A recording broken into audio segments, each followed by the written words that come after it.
Welcome. Welcome everybody to this afternoon's webinar. This is the 8th of our Churches Count on Nature series of webinars this year, all about different aspects of land and nature. As we speak, churches all around the country are taking part in Churches Count on Nature, going out into their churchyards and looking at the plants and insects and trees and birds that live there and recording them so that we can gather information about the precious ecology of our churchyards. And whilst that's going on all around the country, nationally, we run this webinar program with lots of different speakers on different aspects of land and nature. This afternoon's one is one that I've been really looking forward to. We're going to be hearing from Hazelnut Community Farm about what they've been doing to use their church spaces for growing food and growing mission. You'll be hearing inspiring examples of community food growing and outdoor worship as part of Christian communities that are engaging really actively with creation and with the climate emergency. It's going to be so interesting to hear all about it this afternoon. We're here on the shaded webinar, and the week's been flying past. We've got 2 more webinars left tomorrow. Please do book on and come along. We're going from the small scale to the big picture tomorrow. So the lunchtime webinar is Urban Hope, all about how to create spaces for nature in small spaces. And then we're ending the week with the big picture from Pete Brotherton, the Director of Research for Natural England, talking about from global to local, tackling the joint crises for biodiversity loss and climate change. After that, we're back onto our net zero carbon webinar program. So we've got a session coming up on the new faculty changes and a session coming up in the autumn on procurement and how that can help parishes. In terms of the housekeeping for today's webinar, as usual, we'll use the Q&A rather than the chat for your questions. So please do move your mouse about, find the Q&A. That's where to type your questions in. You can see everyone else's questions as well, and you can click the thumbs up next to the questions you're most interested in. Those will rise to the top. After today, I will send out the slides and any links that are shared in the chat. And I'm also recording the session, and that will be shared through our website so that you can watch it back or share it with colleagues. Right, on to the introductions. We've got a panel of 3 today joining who are incredibly knowledgeable about using church land for worship and for food growing. We have Reverend John White, who is the founder of Hazelnut Community Farm. We've got Reverend Lucy Sablan, who is a curate, currently leading a church plant, and as part of her role, she's been exploring new ways of building church community, including growing projects, and Reverend Pippa White, curate and founding member of Hazelnut Farm. So I will stop sharing my slides. And John, oh, hello, Claire, you've joined whilst I was doing the housekeeping.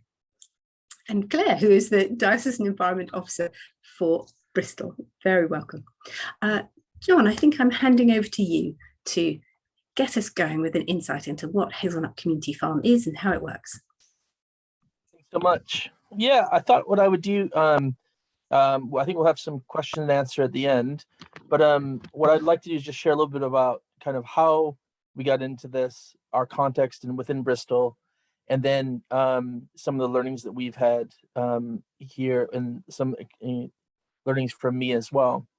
So I think the first thing to say is that I never started out with a gardening background, so I'm very much new to this, but I've thrown myself into it and have learned an awful lot. And so I think if I can do it, really anybody can do this. And I think growing food is really interesting. It kind of started for me with being interested in monastic communities. So being interested in how monastic communities used to live. They had rhythms of prayer, and central to all of these was growing food. So when I went and visited a community farm and saw the rhythm of a community farm, my mind actually went to, this is like a monastic community. So that's where kind of the idea came from for me to start Hazelnut, and thinking about what would it look like to do a city farm as a church. And obviously, alongside of that, climate emergency, I believe, is allowing us permission to try new things. If we're properly in an emergency, then we need to be able to step out and have a go at new things. And so we've done that. And so we're about 2 years in, And we've had an amazing experience. It's been literally one of the most worthwhile experiences I've ever had. And so everywhere I go, I encourage people to be growing food. One of the reasons I believe in that also is because I thoroughly believe in net zero work, and I think that's really important. But one of the things I've noticed about the getting to net zero, especially within a larger, say, the Church of England program or within churches, is that it is very good work, but it's not very engaging. So if a church gets a new boiler, that's huge. Yeah, nobody's discouraging that. But is it growing your church? Is it bringing people in? Is it creating mission? I don't think so. But what I do believe is that creating garden spaces and spaces to grow actually welcomes a whole bunch of people. And that kind of brings me on to our context here in Bristol, where we are placed. So these are the hard facts based on 2021. So in Bristol, 1 in 20 households experience severe or moderate food insecurity in Bristol. This is from a Bristol Quality of Life survey done by the council.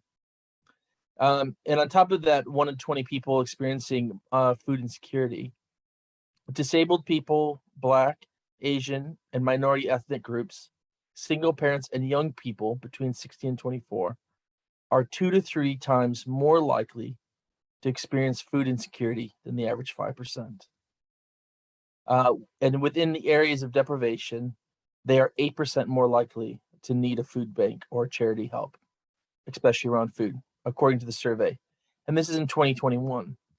So since we've started Hazelnut, we've gone through a pandemic, and now we're going through a cost of living crisis as well. So I believe this is not something that's just a fun idea.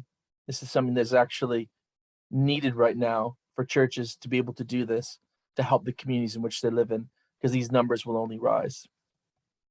So what do? In order to kind of meet some of these issues, we grow collectively on our site.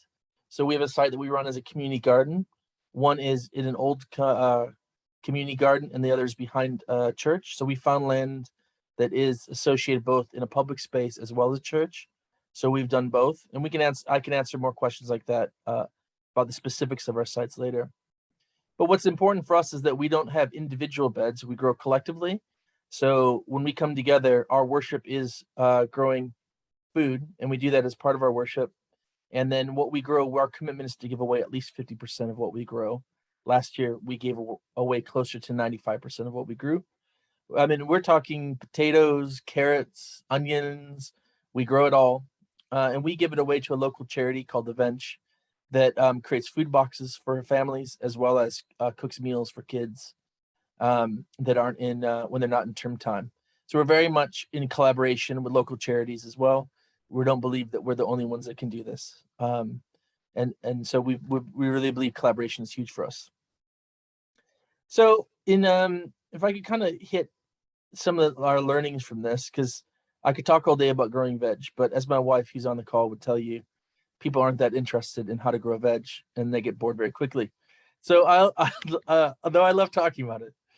So what I thought I would do is share with you kind of some of the learnings that we've gone through, because this act of growing vegetables communally, the act of worship and growing food as mission, as part of our church worship, has actually really deepened my life and my walk with the Lord, as well as our community.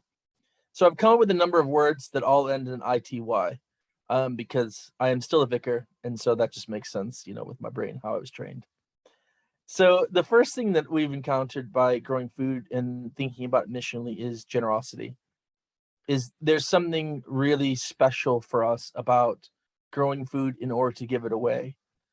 So it's not just something that is a club, something that we do just for ourselves, but where it's in a public act of worship, and that we give it away as well. What we've encountered in this act of generosity is a deepening understanding of the gospel. That the gospel is free, the gospel is costly, but it's not necessarily a cost that we ourselves have paid. So we found that as we give and we see giving as a core part of all that we do as a church, we've actually encountered the gospel afresh in a new way through generosity. And so that's one of the things by growing to give away. We see that ourselves are benefited by giving to others. And in the midst of a climate emergency, I think it's important that we don't seek to grow our own kingdoms, but we are generous with all that we have. That's certainly what we want to do with Hazelnut. That's why we create a lot of things and resources for other people to use. Lucy will talk later about Potting Shed, which is one of those. And I'm happy to talk about our summer conference as well. So generosity is my first word that ends in ITY. My second one is physicality. It's been really interesting. So much of Vicar's life is through emails and meeting with people and creating sermons, and it's very head orientated. What I found is that actually having a piece of my work be physically related has been deeply enriching to my life.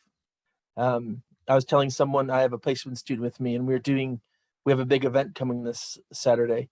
So we've been doing all of this work, and I was just saying to him that actually working this land is an act of hospitality. It's showing people and allowing them to come on the land and being able to see that it's being cared for, so that they know that they can be cared for.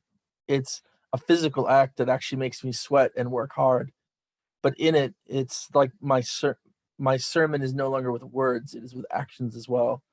So that when people come, they can see what I believe the gospel is it's worked out in the land. In a sense, I believe that my spirituality is held within creation, not just a spiritual metaphor or spiritual experience, but my very act of living for Christ is worked out in the land that I care for. And so it's deepened my spirituality by living a physical life and seeing my spirituality as being physical as well. The second thing, I could talk a lot about that. That's been really a deep learning for me, and I'm certainly not done with that as well. Another ITY word is diversity. Is that what we found is that churches are quite tricky places for a lot of people. I say that as a vicar, someone who obviously fits in with the church. But there's a lot of people that would say, "Oh, I don't know that I could even come into a church." But what we found within a community garden is that it's been able to welcome so many people and quite a diverse range of people in as well. It's worked with people that are neurodivergent, as well as we found great connection with folks that are from different backgrounds. So over half of our community is resettled in Bristol from Hong Kong.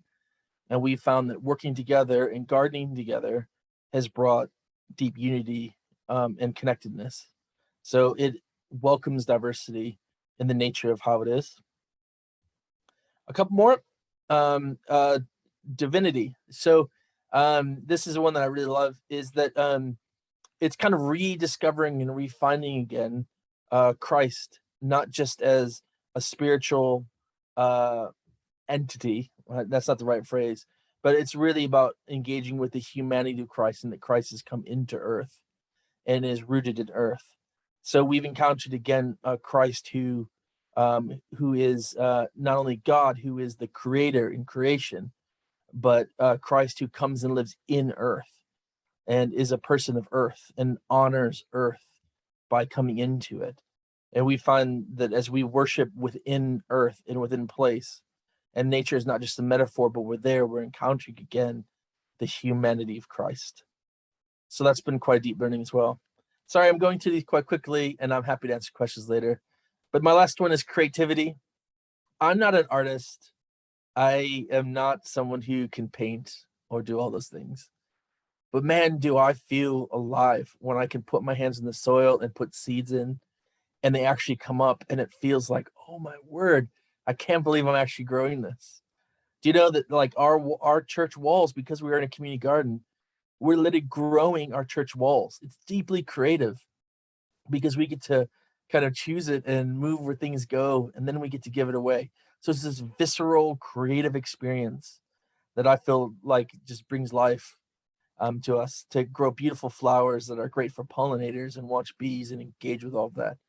So it's also a creative experience as well for us. So those are some a little bit about what we do, kind of our context, and some of our learnings at Hazelnut. So I'm going to hand it off to Pippa now, but hopefully I'll answer a lot of questions later and maybe even some practical questions. So over to Pippa. Thanks, John. So I just want to jump in a bit on Hazelnut before I talk about the project I'm part of in my church. John was talking about generosity as one of the values of Hazelnut, and for me also, as someone without a huge amount of a gardening background, for me it's been a real revelation of the generosity of God and the generosity of nature, to be always giving of itself, you know, the tiny seed that grows into the big plant that feeds us, that has more seeds, that, you know, that cycle of death that nourishes the soil to bring forth new life, and that we get to participate in, and then it cycles round and round again. And I just think the endless faithfulness and generosity of nature, and therefore of the Creator, has been something that's been really evident as we've journeyed with Hazelnut. But I've got a few minutes now, and I just want to share about a project that we're running in one of the churches I work with.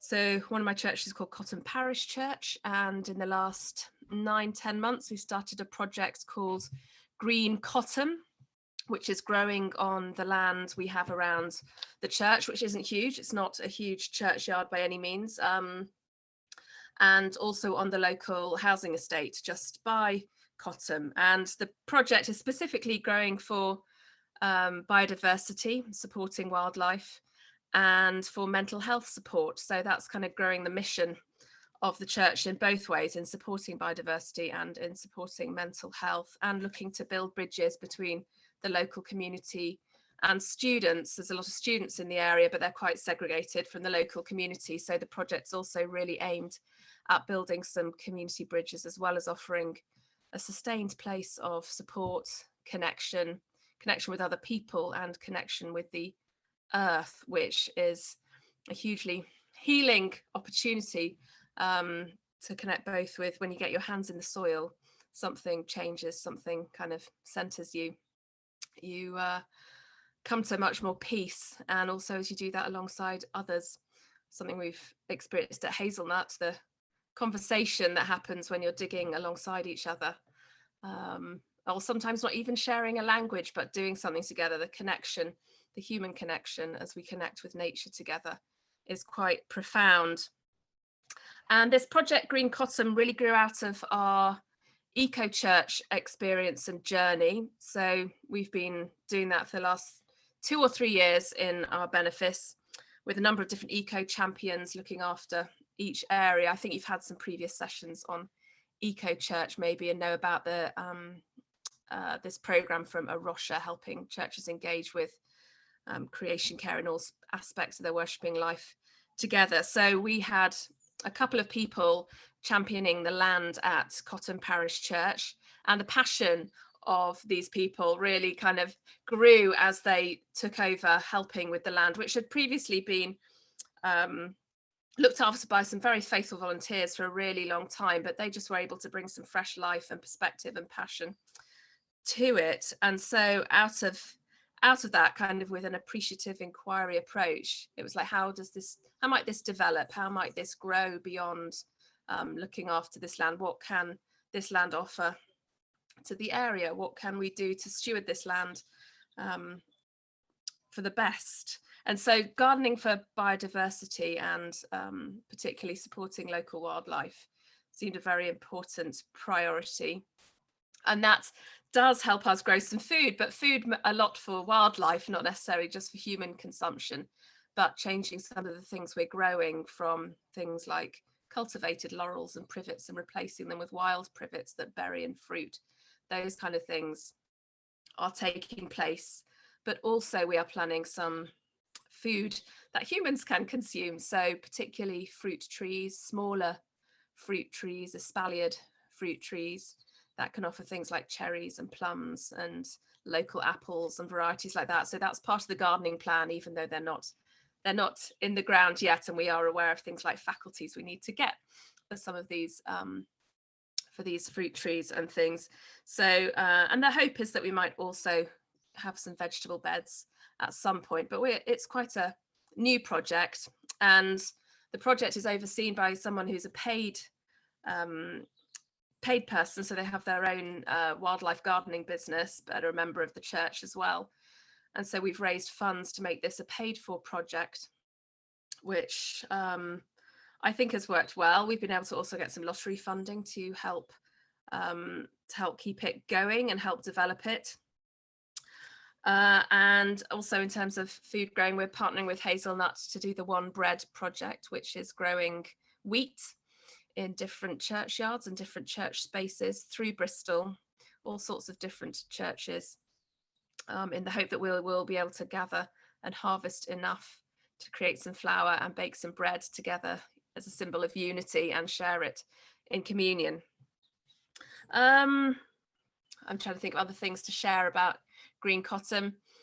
We found it really important to get the PCC on board, so to keep informing the PCC of what's going on with the project, help envisage them as it grows. It took us quite a while to get things off the ground. We started in November, and so that's quite a slow burn in that weather, but we've had a faithful few people start, and then it's grown to, I guess, around, at this biggest we may get 9 or so people coming along on a weekly basis, so it runs on a weekly basis for 2 hours. Yeah, I think that might be most of the things I wanted to share about Green Cotton. I'm happy to answer questions about Green Cotton or Hazelnut as we go on. So maybe I'll hand over to Lucy now. Up in, I've forgotten now. Sheffield, come on, Pippa. I was going to say Leeds, and then I knew that was wrong. The North is always forgotten. It's terrible. That's a great story. Thank you, Pippa. Great to hear more about your project as well. I didn't know that much about it, so it's really lovely to hear. So yeah, I'm Lucy. I have just finished my curacy actually up in Sheffield, and I lead a church called St Leonard's, which is about to be a BMO, and sits between 2 housing estates in central Sheffield. And we, during our time here, have explored in lots of different ways how we can grow food and care for nature in our mission and in our worship. So I'll be chatting a little bit about that. And then I'm also, as part of my role with Hazelnut, I run Potting Shed with John, which is a course which helps communities looking at growing projects as expressions of worship, and kind of gives tips and tricks and lots of teaching, a massive amount of teaching on what that can look like. So I'll chat a little bit about that at the end. But I've got some slides to share.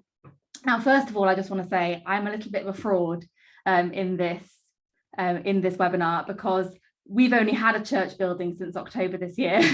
So a lot of our growing has been away from the church building, some of it on church land still, but away from the church building. So I thought I would sort of almost do a comparison and share a little bit about what it's been like for us without church land and trying to do growing projects and outdoor worship, and then what it's been like for us since we've got that.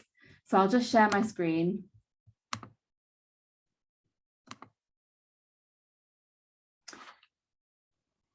Can everyone see that? Yeah, great.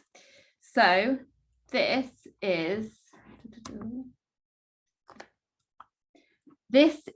a pond in the middle of our estate. So I moved on to the estate where we now live just after the first lockdown, because obviously we don't monitor time now by years, we do it by lockdowns. And we didn't have a church building. We were waiting for it all the legal stuff to go through.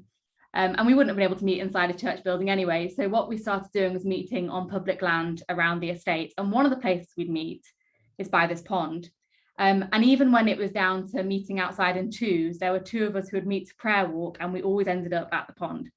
So we started to get the sense that this could be a real meeting point for the community, a real special place for transformation in the community. And when I first moved here, it was overgrown and a bit of a mess. But it felt like a special place all the same. There were lots of shopping trolleys and things in the pond, which I'm glad to say now don't materialise too often. But so I called the council and asked about use of the space. There's a little storage container on site, and I was sort of thinking about maybe opening that as a little cafe after school or something. And it turned out a few other people from the community had also reached out about using the land better, about growing new plants and opening it for the community in a better way. And so we formed the Friends of the Pond group. And so last summer, we ran some healthy holidays clubs. And this is a picture of one of them. We were doing lots of fishing activities, nature activities, and feeding kids on free school meals. And it was really lovely to engage with nature like that. We had about 30 kids a week. It was just a great missional opportunity for me to get to know people in the community and people who had a heart for nature or were growing a heart for nature, and that was really lovely. And so this year we thought we would go one step further, and with our clear success to show the council, we asked if we could put some beds in and grow some food. So this was from Easter this year, and we wanted to grow really easy picking food that would grow quite easily without too much maintenance. Put lots of herbs and things in, really easy sort of things for people to take, and it not to be too risky about, you know, what they can eat and what they can't. And also in the last autumn they planted a load of brambles around the back as well, so there's some berries and things for eating as well. And it was a really lovely day. We had a fair few families turn up. We had a lovely time planting. John happened to be visiting me this weekend, and he helped out, and it was really lovely to be teaching kids about different plants and what they tasted like and what they smelt like. And it was a really beautiful opportunity for people in a community where nutritious food isn't always a priority. You know, thinking of where your food coming from isn't always a priority. It's more, what's the cheapest thing I can get. So it's a real privilege to be able to help kids engage with their food in this sort of really tangible way. Very sadly, the night after we planted all of this, some kids came and ripped it all out. So, because it's public land, what can you do? So we went back the next morning and replanted it, and they pulled it all out again. And then the third night, they didn't just pull out the plants, they set fire to the beds. They broke into the storage container where we kept all our fishing gear and trashed it. And so it felt like we're back to square one. This little community garden we were hoping to grow in a public space was just, everyone's hope was kind of shot, in all honesty. It was really, really hard. And so as a priest, I was thinking of what my role in this is, and it felt very much that my role was to keep it going and to keep trying. So we're going to keep trying. All this summer we'll be doing healthy holidays activities again. We're going to keep trying growing food there. But in actual fact, I think this spoke a little bit as well to me about how church property is a real blessing, because we have control over that property in a lot of places. We have a fence around our church, which I hated when I first got to church, because it felt like we were shutting people out. But it means that the beds, which I'll show you in a minute, that we have there are protected, and we can keep doing things. And so as much as it's lovely to do things in the community, it's a lot easier doing it at church as well. So that was the first project. The second thing we did during lockdown was this first picture is of our vicarage front garden. So we put in some planters and invited teenagers we knew from youth groups to come and plant vegetables with us. So this is church land, you know, it's vicarage property. So in a way, it's kind of looking at how we use our church land better. And that was a real lovely thing to do. This was when there was the rule of 6 in place. So it would be me, a youth worker, and 4 kids, and we'd have it on rotation every day after school for different kids to come and plant and weed and look after the beds. And we would give the vegetables to neighbours. That was also a mixed experience, because we'd give away some of it to people we knew, and then I'd leave a big box out on the street and people would take it. And sometimes you see people take it and really appreciate it. Other times you'd find a courgette with a bite in halfway up the street. So again, mixed blessings.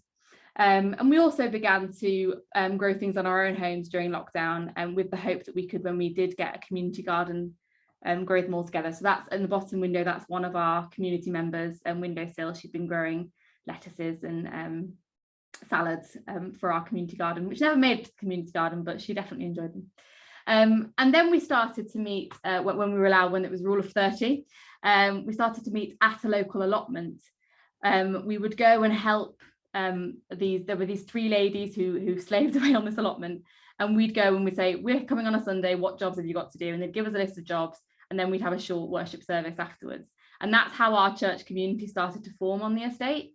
And it was a really lovely time, lovely hot summer mostly, and a lovely way to sort of naturally incorporate serving the community, thinking of God and nature and our worship, as we grew as a community, and it was just a real joy actually. And then in October last year we got our church building, which has been a real blessing and a real job. When we first got the building itself wasn't accessible, really. It wasn't fit for use, so we carried on meeting outside, just in the church garden, and it was really lovely. And we started Wild Church, which was a kind of more formalized version of what we've been doing before, very similar to forest churches and those kind of things that I'm sure you're all very familiar with. And we encourage the families that we've been meeting with to help us grow things, we do sort of nature crafts and come together, and we tend to eat around the fire, and then I'll do a little talk or something, and we now do that once a month. The thing we've realized, however, is that this community, the Sunday afternoon community, is very middle class for the area that we're in. It's lovely. It's a real joy, and it really is. It's a highlight of my month. But these families are the kind of families who fill their time with lots of clubs. So in terms of looking after the garden, none of them are ever free to come and help. And so the worship side is lovely to enjoy with them. But in terms of getting people from the community involved, a lot of them, if I'd say, would want to come to church and they arrived and it was Wild Church, would actually think it was a bit odd. They didn't really get it. And so I had to learn about the language I was using. So instead of saying, oh, do you want to come to church on Sunday? It's outside and we do some planting and then we worship. People are a bit like, what's that? I started to just say, I really need some help in the garden. Can you come and help us? And we've got so many more people from doing that. And then I'll say to them, oh, by the way, we do this on a Sunday as well, but with some worship as well, if you want to join. And that's worked quite well. And so this is different people from the community helping us in the garden, just people who I've asked for help. So the furthest on the right, that was after a pub night we had. So the church building we have used to be a pub. So we have pub nights once a month to kind of embrace that a little bit. And this was about at 10 o'clock at night, 9:30 at night. And we realized it was going to rain the next day, and we wanted to fill the compost beds so they could, get watered well by the rain. And everybody stayed behind after the pub night to fill the beds for us. And it was such a lovely time of growing relationship with these people from the estate who are an absolute blessing to us and come and help regularly. In our cafe in the mornings on a Wednesday, people will just pop around the back and water the plants. They'll weed. It's a great missional tool because we can just stand next to one another, like Pippa was talking about, and just chat about things. And our eventual hope with the food we grow here is that there's a local food project which gives shopping bags out to people who need them in the community, that we can start putting fresh food in them, because it's a lot of canned goods that people get. So some fresh food I think will be really appreciated by a lot of people. And then just finally, this picture on the left hand side. So this is the Tenants and Residents Association Children's Club, which now meets at our church. And they just happened to pop around the back and have a look. And the kids were enamored by the garden. And these kids now every single week come out and weed and water the plants. And it's beautiful to see. One of them told me he wants to be a gardener when he grows up, and his mum told me he'd never been in a garden in his life before. So that was quite a nice thing to hear. And also just to say, to back up what John was saying earlier about people who are neurodiverse, there's two children in particular who are extremely struggle with their education because the schools don't suit their neurodiversity, and they love gardening. And often at children's groups, they will be really difficult to deal with. Their parents struggling to kind of decide whether to bring them or not, but they'll come to the garden and have an amazing time and really focus. So that's just been really wonderful as well.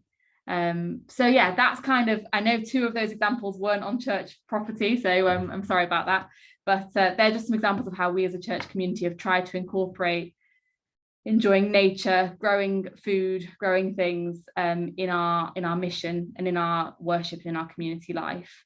But my final little spiel is around potting shed. So as back in lockdown, when we were first starting to think about how we gather outdoor as church and started to capture our imaginations around growing and all that kind of stuff, I chatted to John and realized what he was doing down in Bristol with Hazelnut, which is just all around the garden, and it was incredible. And so he started inspiring me, and it was really helpful to hear from someone who was doing something a few steps ahead of what we were doing. And so we thought up this idea to do Potting Shed, which is a course which we've just finished the first one of. And the idea is that for churches that want to do growing projects as expressions of worship, there would be this resource of just everything you could need, everything you could want to know about how to do that and how to do it well, and other people's learning. And so across this last course, we've had a session with a gardener giving us gardening tips. We've had food theology. We've had things on divestment. It's been really broad, but I think really, really helpful for me, and I hope helpful for other people. So not wanting to advertise too much, but if anyone is in that situation where you're looking at doing growing projects and thinking about how they could be incorporated in your worship as well, please do have a look at our website, because we'd love you to come on the next journey with us on this course. And I also, so many people on this course have done things far more sophisticated and exciting than I've done. So I'm sure if you have anyone in your area who's been on this course, we could link you up, so you can have a chat to them as well. But that's all I'll say for now. And I think it's Q&A time. Thank you so much, Lucy. And yeah, it's inspiring. It's so inspiring. It's lovely just sitting, looking at those pictures and hearing about what you've done. I think we might need to add adaptability to John's list of itty words from what you've just said. Right, Q&A. Let's see what we've got. So so everyone that's listening, if you can find the Q&A, pop your questions in there, thumbs up next to the ones you're interested in, and that's where we're going to look now and see what people want to talk about. Oh, the first one is about how we find people. This always comes up, doesn't it? So I'm hoping you've got the magic answer with you today. I work at a community garden in Liverpool. Our garden is really well, and we have a cool group of regulars who are part of our regular groups, but we're struggling to attract new people. We started a new group this week and only had 2 people join, both of whom are regulars. Do you have any tips on how to spread the word about our garden and get people to come? How have you each approached that, finding people and getting them to come and join? I don't think I've got a magic answer, but we did find that leafleting the local area, just really quite local to the church, actually really helped get the word out to people that aren't in the normal networks, and going on local notice boards, you know, in the co-op, in the post office, in the charity shops, all that kind of thing helped. We're also trying to make progress with social prescribing contacts from local GPs, and because we're close to a university, we've also made sure to be listed on the university kind of approved things and offerings for students. So all of those have kind of borne fruit, but it does feel like you have to try lots of different avenues to get the word out, and just see what works in your area. John, Lucy, anything to add to that? I'm happy to jump in. I think it's really easy to like hear our stories, but I have to be honest, there's been times where it's been raining and I'm sitting there with just 1 or 2 other people. So it does take time to grow these things. And so don't be discouraged if only 2 people showed up your first time. That doesn't mean that's not the end of your story. So I think, first of all, just don't be discouraged. I think the other thing is oftentimes for some reason, gardening has gotten this kind of frumpy older person persona. And I think part of it is just changing the way that we talk about this. So, you know, what is in Liverpool? What are the stats on food poverty? And what are you doing? So actually what you're doing is an active revolution where you're growing food to be able to give away or to engage with people. So I think finding what works for your community, knowing your community and how to speak to your community will be really important. So take those 2 people that are volunteers or regulars and ask them each to invite 1 other person and do that for a couple of weeks and see what kind of comes about. The other thing is sometimes people aren't always ready to grow. So, you know, it's a really simple thing, but having cake and tea and coffee available is a really nice thing. So make it sociable, make it a great place to meet people. And the other thing is I think part of the way we grew is I just spoke with everybody about it, and just become your own billboard for it, and just tell everyone about the amazing thing you're doing. And in time people will connect with it, and some people will look at you like you're strange. I've gotten used to that, but other people will enjoy it, so that's all right as well. Lovely, thank you. It's a question from ACOS that says, how do you balance inside the church more traditional activities with outside activities, and how easy or difficult is the transition between the indoor and outdoor activities? Is there a risk of ending up with two parallel congregations evolving with little overlap? That's a very live thing for us, so I'm really happy to chat about that. So we, like I say, started our initial worshipping community was actually the outdoor one, and then we added in an indoor worshipping community, which is probably the reverse to most churches. But I would say, to be honest, we do have two parallel worshipping communities, and I'm not sure that's a problem. I just want to be honest about that. We have some overlap, but some people really engage with God through growing and through nature. And for some people, that's just not where they're at, and they just want to come to a church service and they want to know what they're getting. And that's fine. And our overlap comes in our social events, in our Easter things, in our, all that kind of stuff. But a lot of churches have parallel worshiping communities, your evening service and your morning service. And I actually don't think it's too much of an issue, as long as we recognize that we're all the body of Christ together and there's no hierarchy or anything like that. But yeah, I think that's the reality is, yeah, you might get parallel communities, but I'm not sure that's an issue. Yeah, I'd also say that it's just, I wouldn't recommend starting a community garden just so that you could get more people on your seats in a traditional service. Like, the starting of a community garden is in itself valuable in worship. I'm not saying you're saying that, but that's just it's not a feeder way of doing it. It in itself is really valuable. Also, there's just loads of deep spirituality that you can encounter that is already tapped into the roots, especially within the Church of England. So candle mass, we made our own candles outside. We had candles. We've done, you can see this under our resources tab. I find Christingle really weird, especially because I don't come from this country and it's so odd. And so instead of doing a Christingle in a church, we did Christingle reimagined around fire pits. And we had loads of people come, and other people started running those as well. We do communion around picnic tables. Again, none of this is feels like it's less than a traditional church. It feels like we're engaging in deep worship, and we're just emphasizing the fact that nature is not a metaphor, but that it's part of our worship, and it's creation is the very context in which we're placed to worship. So that's been helpful for us. It's fascinating to hear. The question from Charles is, Lucy, I'm sorry to hear about the vandalism. I'm sure that we all were very sorry to hear that. I'm going to go to a meeting this evening to discuss an orchid in a local public park that was vandalised, and we are wondering about engaging with youth to seek their involvement. Has your engagement reduced vandalism? That's a really good question. So our hope was very much that if we could get the kids who would do the vandalising involved, then they wouldn't vandalise, essentially. I think that was the hope. And so last year we made an extra effort to invite slightly more difficult kids to the stuff we did during the summer. And interestingly, there was just a little story where there was one boy who came to the Easter stuff, and he was really keen to help, and so he was hiding all the eggs and everything. But he knew it was his friends who were, or people he knew from school, who were threatening to vandalise. And he didn't want to be seen as being there, and he was really conflicted.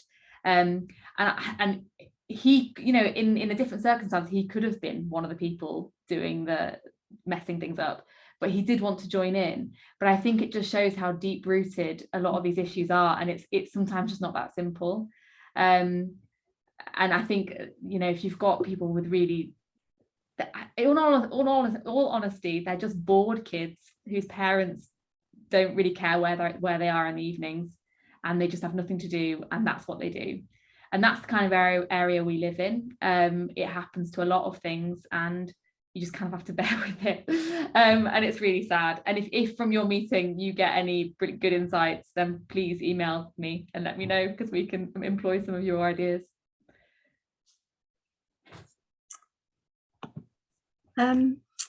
The question from Alison that says, have any of the projects linked with local church or community schools? And if so, what was your experience?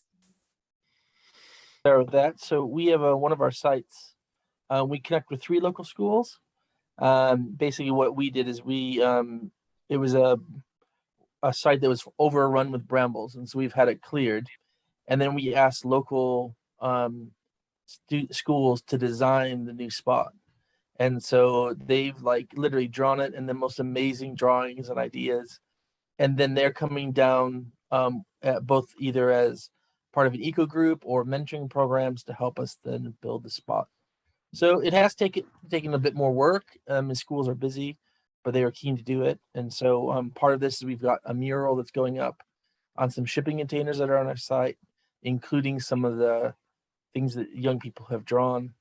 And I think what we're trying to do is to have, again, this act of growing is seen as just to give it away. So it becomes something that's really normal to be able to grow food, even in containers, and for them to learn it without knowing that they're learning it. So they'll just come in and, I think another thing too is if young people can plant some beetroot and then see that the next time they come that it's up, that's exciting for anybody, because it's something that you've done, you've created. So it's getting your hands in it and not just talking about it, but getting them involved in it as well.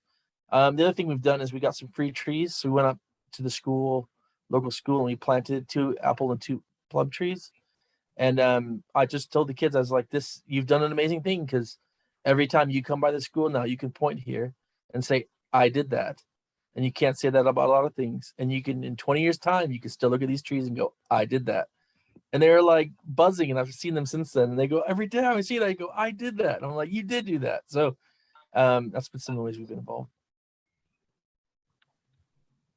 Pippa or Lucy, have you had any experience of working with local schools?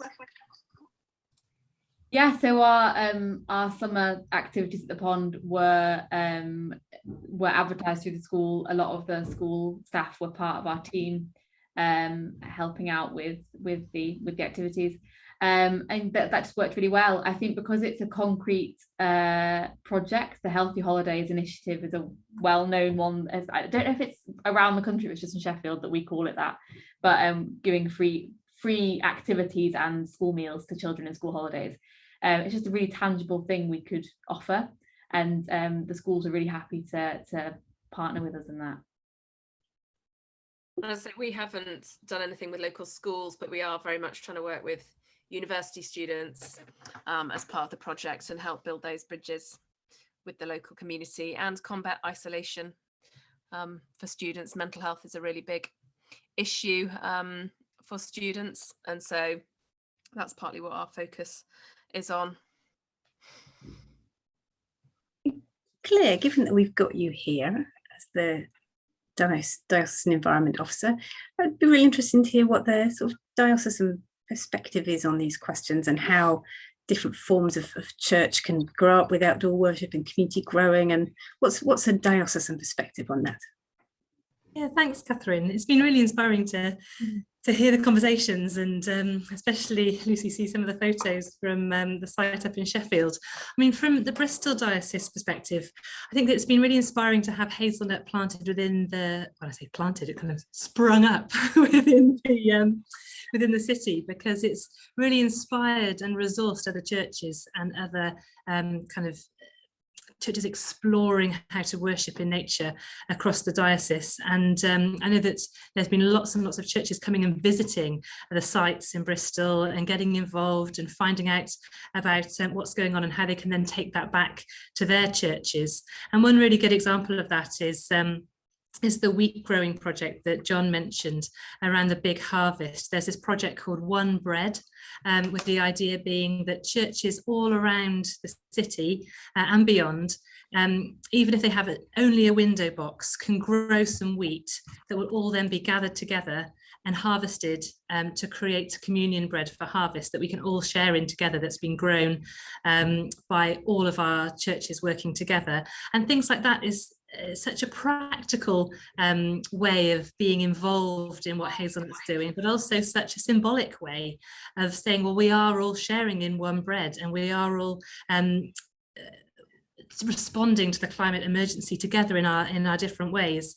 And so I think that it's been a real inspiration, and the fact that we've that Hazelnut is now the first gold eco church for the Diocese of Bristol has been a brilliant sort of boost as well to that. And we're just been talking about how we can use that example to make short films and share photographs and just tell that story, so that other churches in the diocese will be kind of inspired and encouraged along with their eco-church journeys as well. So yeah, and I mean although eco-church isn't sort of, I think that in the Church of England there's such a thing as resourcing churches, where a church is sort of set up to resource others. And while this isn't a sort of an official resourcing church, I see it as really very much living that and being that for lots of the churches across the diocese. I mean, even just the 2-day conference in the summer is part of our ministerial development training, where people are encouraged to come along and learn from Hazelnut about how their churches can respond to the climate emergency. And a lot of the resources that are produced are shared really widely. So I think that that's been a real blessing as well. So yeah. It's lovely to hear. I was just reflecting, Lucy, that earlier this week we had the webinar that Arosha ran on eco-church land, and one of the things that Helen was speaking about there was a lot of churches thinking, oh, we can't complete the land section because we haven't got any land. And then I was thinking of your experience of, well, we can't do the building section because we haven't got any buildings, but finding a different way in and using what you do have and thinking, how do we use what we do have, really imaginatively. There's a question about what's the best way to experience Hazelnut Community Farm. Do you publicise your events? Are they open for people from further afield to come along to, John? I think that's probably one for you. Yeah, so we meet every Sunday from 3 to 5 in Bristol. Anyone's free to come to that. We have people come that are just wanting to see what we do and connect with that, so we do have people do that. We also have people that have come from farther afield, and I'll host them. We've had people come, we have someone coming potentially on a sabbatical to work with me.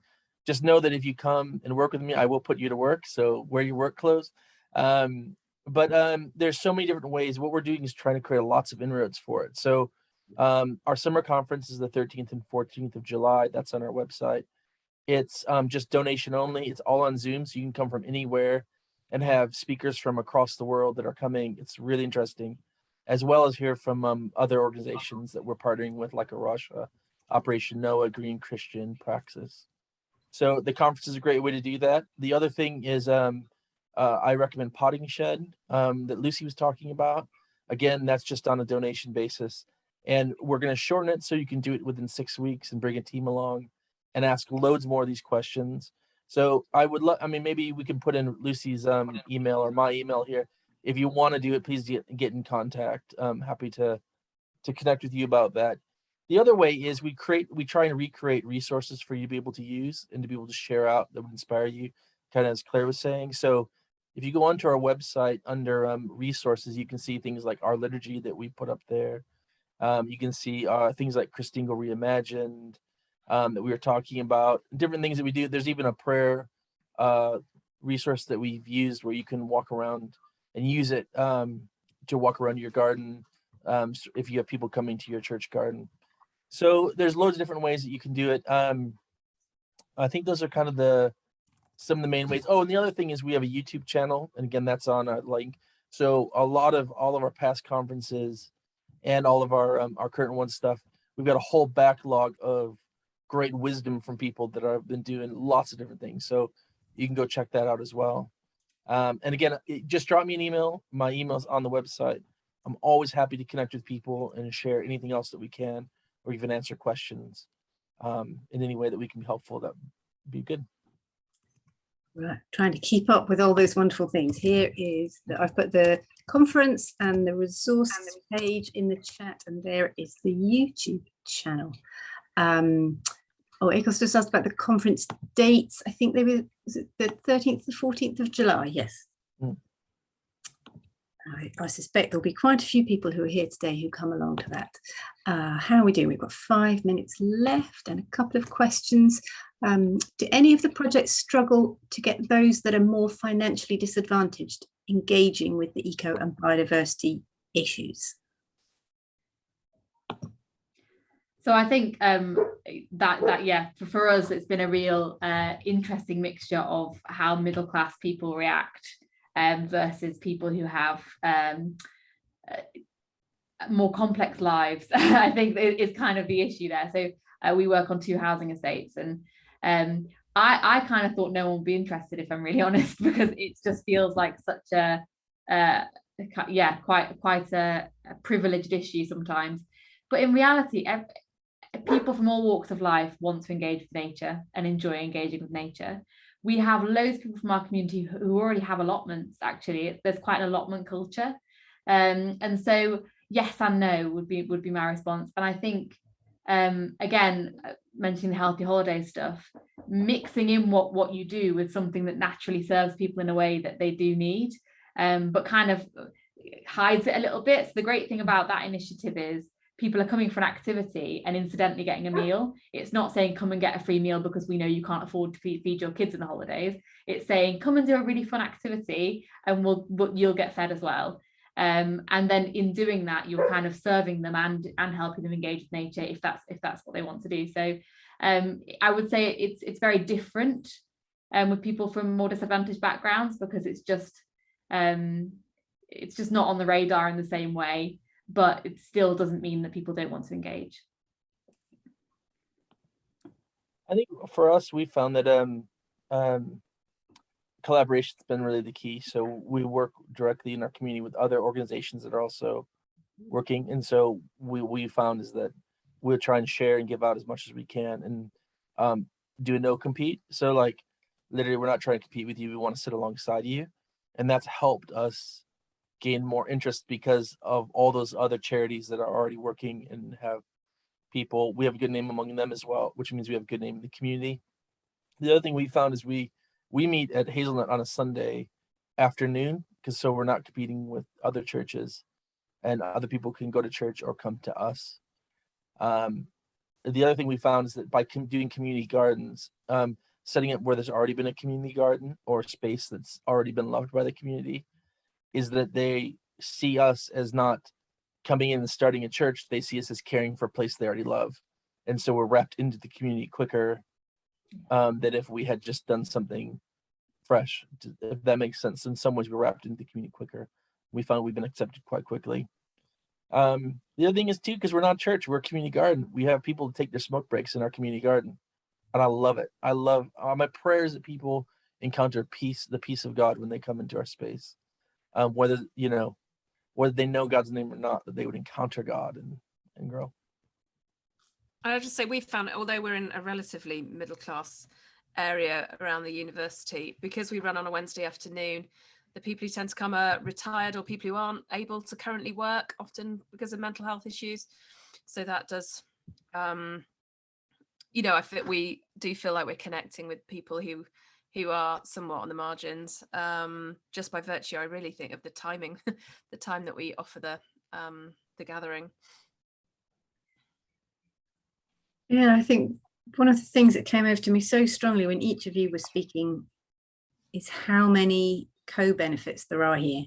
That it's not just doing something environmental or doing something that's growing your church or doing something that's food poverty or doing something that's helping with mental health. It's that somehow they're all together being tackled in a really positive, quite a gentle but quite a powerful way. The gift of nature, isn't it? Yeah. Yes. There's one last question, which is just, I think, probably one to add to your long list of things to do one day, John, which is, do you offer retreats at Hazelnut Community Farm? A working retreat would be brilliant. Maybe just add that to your to-do list. Well, we have something kind of like that. So one of our partners Matt Stone, does Wild Church, and we're doing Weekend in the Wild. If you look under our events, you can see that, and it's kind of our gathering place for our community of our growing collective. And hopefully he'll be developing kind of a resource to be used in terms of introducing people to environmental issues through action, as well as maybe more retreats. So it's in the works, and there's one coming, so you're welcome to come to that. Look on our event, under our events tab, and it's there. Oh, I'm just trying it. I'm on your events page. It's I'll down in July, so I'll try and find it afterwards, and I'll add it to the list when I send things around. That's 5 o'clock, so I have to bring us to a close. Thank you so much. It's been such a practical and inspiring session. Thank you so much for taking the time to share what you've learned with everyone who's been listening. I really appreciate it. And thank you to everyone who's joined us today. I hope you've found it as inspiring and enjoyable as I have. Lucy, if you're happy to send me over your slides when you finish, and then I'll send them around to everybody with the links that were in the chat. I do hope that some of you can make it along to tomorrow's 2 webinars, which I think should be really useful as well. Thank you so much for joining us, and I'll bring us to a close. Goodbye, everyone. Bye.